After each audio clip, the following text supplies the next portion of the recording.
Good morning. Welcome to ask spoken English academy. मी आरती बाके एक नवीन video घेऊन तुमच्या समोर आले. आता आपण मॉडेल ऑक्झिलरी वर्बची सीरीज बघतोय आणि त्याच्यातलाच एक भाग आहे तो म्हणजे माइट. आता पहिल्यांदा आपण कॅन बघितलं, त्याच्यानंतर ना मे बघितलं.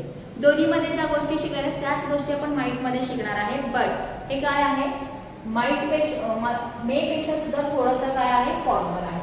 म्हणजे माइटमध्ये आपण ज्या गोष्टी सांगणार आहे त्याच गोष्टी आपण कॅन आणि मे मध्ये पण सांगितल्या आहेत, पण थोड्याशा कमी प्रमाणामध्ये सांगायचं. म्हणजे काय, हा मे पेक्षा थोडासा वीक आहे.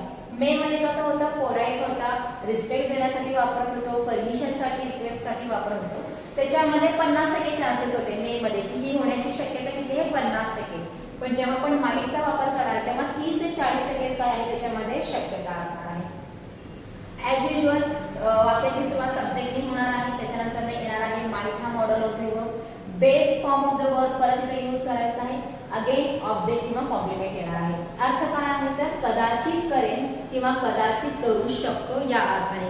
लेस पॉसिबल, कदाचित, शक्यता खूप कमी आहे हे आपण याच्यामध्ये सांगत आहे.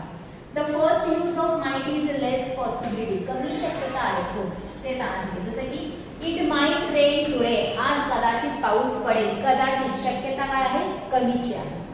Don't go there, it might be dangerous, तिकडे जाऊ नकोस, बहुतेक धोका असू शकतो.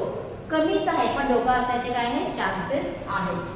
He might call me today for invitation, तो मला इन्व्हिटेशन साठी कॉल करू शकतो. कदाचित तो मला इन्व्हिटेशन साठी कॉल करेल या अर्थाने. They might invest in my company, कदाचित ते माझ्या कंपनीमध्ये इन्व्हेस्ट करतील. आणि अनु might not gift Rohan as they fought yesterday, काल भांडल्यामुळं अनु कदाचित रोहनला गिफ्ट देणार नाही. इथे आपण काय केलेलं आहे, माइट आणि नॉट, नॉटचं सेंटेन्स निगेटिव्ह मध्ये यूज केलेला आहे. माइटंट हा जो शब्द आहे तो ब्रिटिश इंग्लिश मध्ये चालू शकतो, पण अमेरिकन इंग्लिश मध्ये माइटंट हा शब्द नाही. जसं आपण कॅनचं कांट केलेलं आहे तसं माइटचं माइटंट हे अमेरिकन इंग्लिश मध्ये चालत नाही, पण तेच तुम्ही ब्रिटिश इंग्लिश मध्ये काय करू शकता, यूज करू शकता.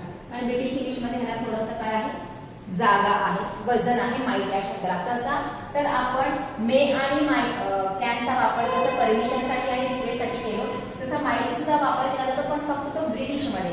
ब्रिटिश इंग्लिशमध्ये आपण औपचारिक विनंती किंवा परवानगी घेण्यासाठी म्हणजेच फॉर्मल रिक्वेस्ट आणि परमिशनसाठी माइट या मॉडेल ऑक्झिलरी वर्बचा वापर करू शकतो, फक्त ब्रिटिश इंग्लिशमध्ये. जसं might I borrow your pen, might I ask your name please, might I use your pen, might I copy your style for drama, मी करू शकतो का या अर्थाने. म्हणजे तुम्ही पुढच्या व्यक्तीला विनंती पण करत आहात आणि परमिशन पण घेत आहात. दोन्ही गोष्टीसाठी आपण ब्रिटिश इंग्लिशमध्ये माइटचा वापर करू शकतो. द थर्ड वन इज कंडिशनल्स, काल्पनिक गोष्टी सांगण्यासाठी, हिपोथेटिकल जे काही कंडिशन्स आहेत त्या सांगण्यासाठी आपण माइटचा काय करू शकतो, वापर करू शकतो. जसं if I had more money, जर माझ्याकडे खूप पैसे असते तर मी I might buy a personal jet, personal jet खरेदी करू शकलो असतो.